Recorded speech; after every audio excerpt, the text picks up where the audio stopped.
Welcome back to the gutter, the Grindhouse gutter. I'm Josh. I'm joined here with Tiana Hey. and the Professor Smoke. What's up? Here today, we're starting off the Sasquatch summer here on the Grindhouse gutter with something that Smoke decided upon. Just one of his many selections that he could take from the Grindhouse era. That's what this one's all about. So mostly what we talk about here is B movies, drive-in, Grindhouse type flicks, right, of the 60s, 70s, and maybe a little bit into the early 80s, right? So what did you choose for us to begin Sasquatch Summer part of this series? I wanted to choose something maybe that I hadn't seen yet. So this was one that I've been wanting to see for a little while, but hadn't got around to. And it's the 1970 film, just Bigfoot. So it's something I know about because I've seen the poster, and the VHS box art was the same as the poster. It's basically a Sasquatch, giant Bigfoot, holding a motorcycle above his head with a guy that's falling off the motorcycle. And anybody who knows anything about Exploitation, Grindhouse movies, that hasn't seen it, you've seen that. You've probably seen that poster, if nothing else. And I'm not going to say it necessarily sells you a bill of goods, but it kind of does. You know, yeah, well, there is a motorcycle gang of sorts, I guess you could say, in the movie, but unfortunately, nobody gets lifted over Bigfoot's head and thrown motorcycle, or anything. In fact, we'll get into it, but there's not even really much killing that goes on, if any, right? Maybe one or two. Well, we'll get to that part. But it's a 1970 flick with John Carradine in it. Yeah. So in my mind, now that you know that, that should be your expectation bar. You know what I mean? Like, it's not going to be a super gory, type of Grindhouse flick, right? Yeah, this falls more into now.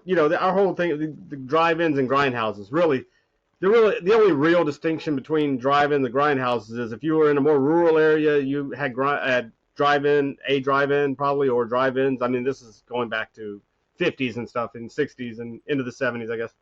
And if you were in a more urban area, you had the grindhouses. And if you maybe lived in somewhere like the town I grew up in had one grindhouse and a slew of maybe three at one point in time, drive-ins in a very short distance you could drive to or whatever. So some towns you had that. So, but in most people's minds, when they think of drive-in movies now, they're usually probably thinking of 50s, 60s, in that era, right? And when you mention Grindhouse, people are thinking it probably has to do with Quentin Tarantino and his sort of a definition of Grindhouse in that movie, the movie Grindhouse or whatever. So people think more violent, more 70s, early 80s when you think of that. But really the difference it's just rural versus urban, right? So, but this is more of a drive-in movie, even though I'm sure it played in grindhouses in those urban areas.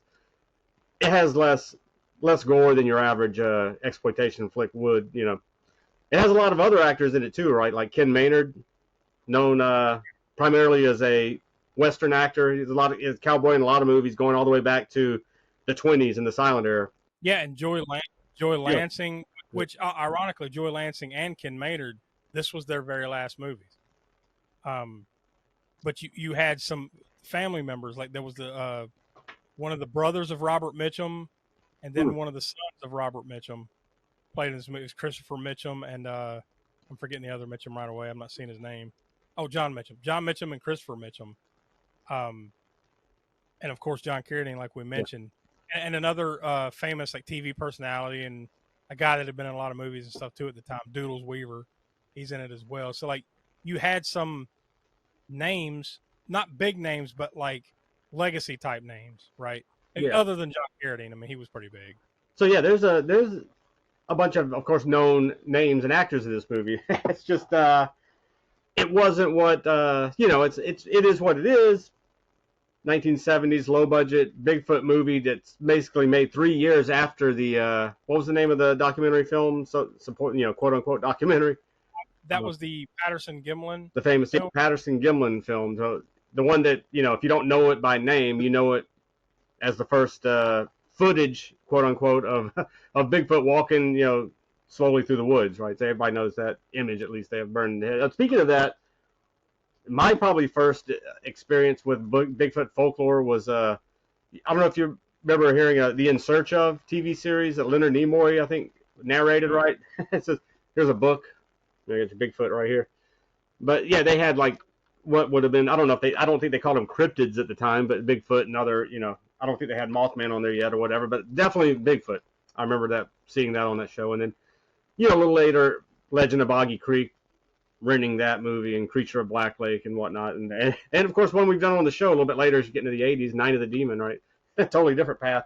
The gore exploitation angle. I think basically the Sasquatch, the Bigfoot that you're kind of thinking of when you hear those words, didn't really become popular until that Gimlin film, that Patterson Gimlin, right? And then basically, right, this was the first movie that had that we could find at least, right, that had something to do a Bigfoot, right? Yeah, the first motion picture to be specifically about a Bigfoot Sasquatch, not a Yeti or some other, hairy creature, right? Like Bride of the Gorilla, for instance, from 1951 was. Some people kind of liken that to a Bigfoot movie, but technically it's not a Bigfoot. It was sort of I think it's based somewhat on the South American variant of a Sasquatch, which I can't think of the name of it right now. But that movie, we aren't going to give away spoilers here, but apparently that there's some whatever. We'll get to that maybe at some point on a later Grindhouse episode. And we'll get into it, but yeah, this is, to our knowledge, anyways, the first true Bigfoot Sasquatch motion picture.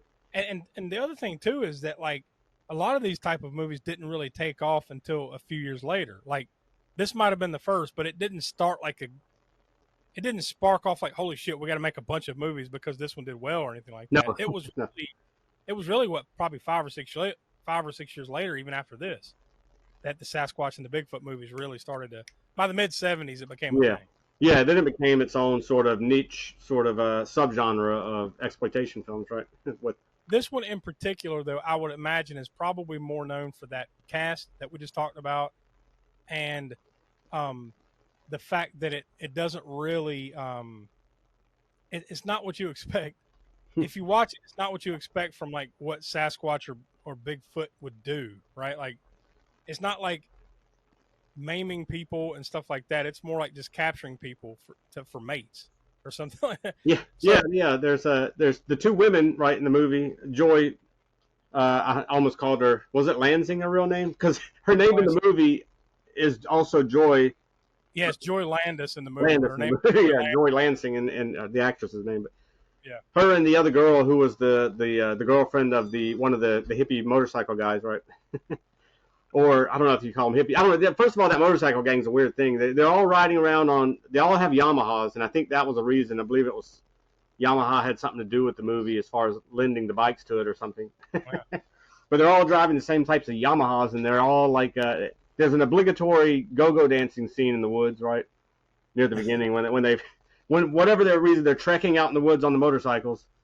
Yeah, they have the go-go dance scene around the little campfire thing or whatever they got going, and then, but they're not your typical motorcycle, what you think of when you think of a motorcycle gang. And they don't really have anything to do with the movie other than just like, well, we need bikers. It's that period of time where you had to have some kind of biker gang or something in your movie. So let's just keep cutting back to them riding around on their motorcycles. That's really about the only purpose they serve for the most part. Yeah, and for most of that time, I'm waiting. Now, this is not the first movie to have a poster to depict something that's not in the movie. All right, that was a big thing that in the VHS era too. Like the most garish big box artwork that you could have doesn't have shit to do with the movie, but it'll be on the bottom. But I was expecting. I mean, there's motorcycles and there's Bigfoot, and the poster has Bigfoot throwing a motorcycle guy. Right, so I was expecting that at some point in the movie, but you didn't get it. Then there's the connection to King Kong, plot wise. Yeah, it's not necessarily a direct rip, but there are a lot of similarities. Oh yeah, including that poster. That poster makes Bigfoot look, and in fact, I guess the person playing, whoever was playing, there's multiple big feet in the movie. There's at least 3 of them, right? Mm-hmm. And apparently the guy in the suit, whatever, wasn't all that tall, but I guess he's standing on ladders at some point or something, or doing whatever, They film him from below for most of the time. When they need him to look lumbering, the camera's way down low, and he's lumbering over you, almost like King Kong would be. Not quite to that degree, but you get the impression that he's 9 feet tall, maybe, or something. Well, I mean, I was almost about to give something away at the end. I'm not going to say. There was a couple of annoying things toward the end of this movie to me. It was just like, oh God, please let it end. And a lot of it involved just a woman screaming nonstop. Oh yeah, that bothered me too. Stop. It's almost like the end of Texas Chainsaw Massacre. Oh, Sally, and yeah. Of course, Just for that movie, it was a psychological reason for it, right? Because they're trying to break you down mentally as a viewer. This movie wasn't really going for that sort of deeper, whatever you want to call it, psychological damage. I'm guessing probably because some of this was shot on a soundstage and stuff like that. Hmm. And those parts, to me, it almost plays like an episode of a TV show. Yeah. In certain ways, like it just kind of felt that way. Like when they kept going back to the Sasquatch camp or whatever, where they had people tied up to posts. Yeah. Yeah. That just like an episode. Television, like a production value and everything, and just the style. Like Petticoat Junction or something, or some old '60s TV show in parts. But yeah, I mean, like I guess it's fine for what it is, but it is not great. Yeah. It's of that era of the. I guess they were maybe trying to be the first Bigfoot movie. They didn't necessarily have the greatest script to go on. I mean, it does have your Bigfoot tropes, right? They shoot them. Also, it's dark. It's very dark. The scenes that are outside and at night, of course, they don't. I guess they couldn't have anything exotic like lights to light this stuff with. Really, they didn't go myth heavy at all with this. It's more of a monster movie, right? Like yeah. They didn't. Well, the lower part would be, I guess, they did show what you would expect, like tracks, Bigfoot tracks. Being in the woods or whatever.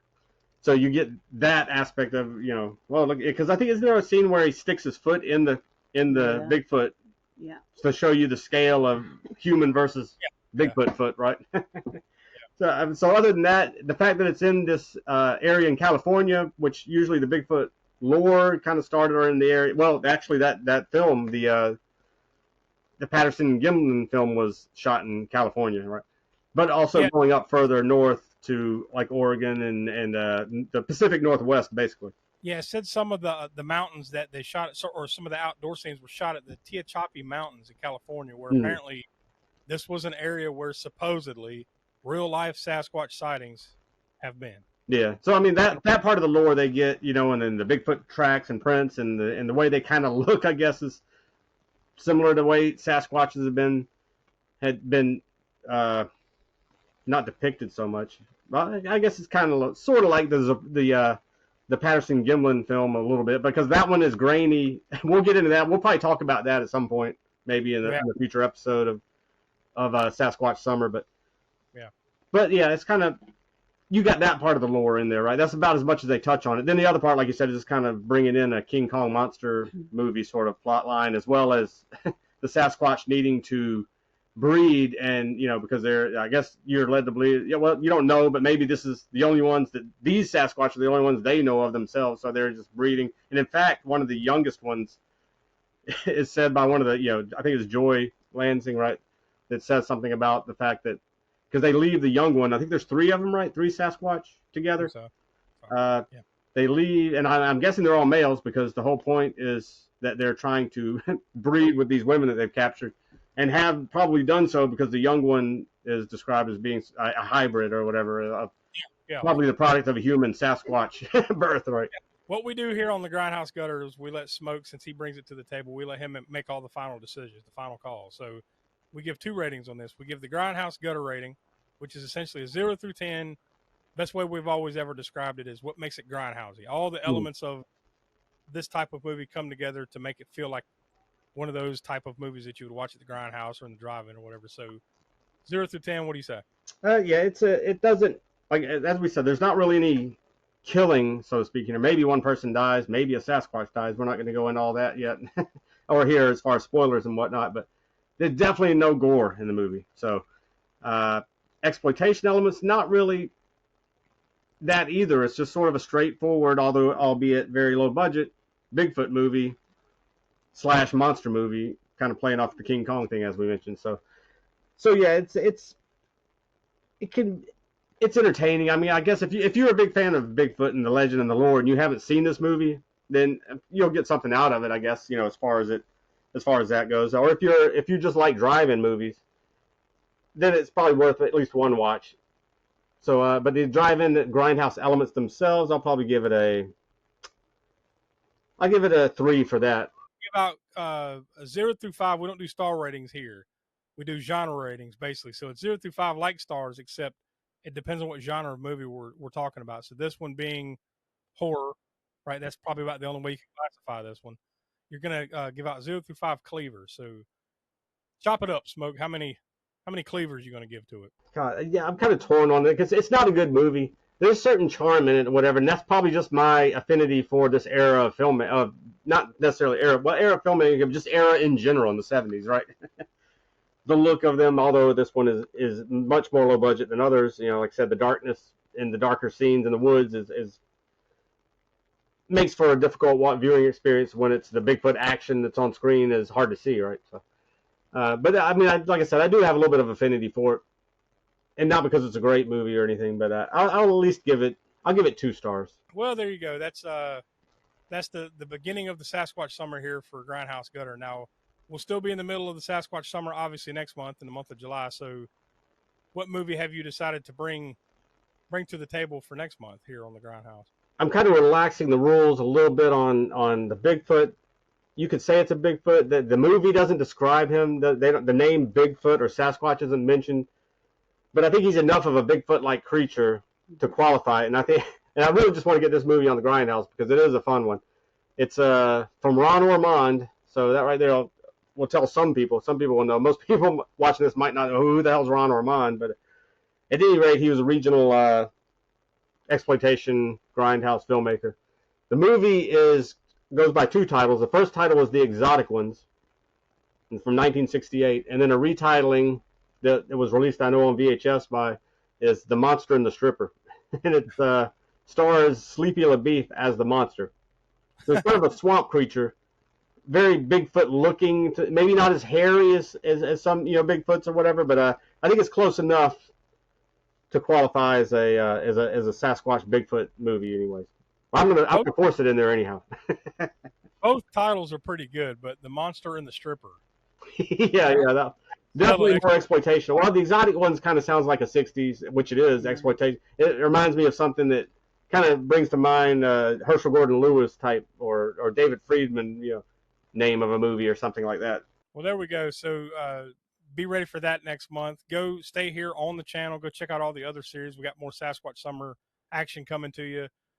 Really, almost all the way through the month of August. We'll have tons of stuff here on YouTube. And, of course, the All-American Spookshow podcast every Monday at 6 p.m. East. Almost nonstop Sasquatch the rest of the summer. So if you like this kind of stuff, this is the kind of stuff you're going to like. So for Tiana, Professor Smoke, I'm Josh. We're from the All-American Spook Show, and we will talk to you next month.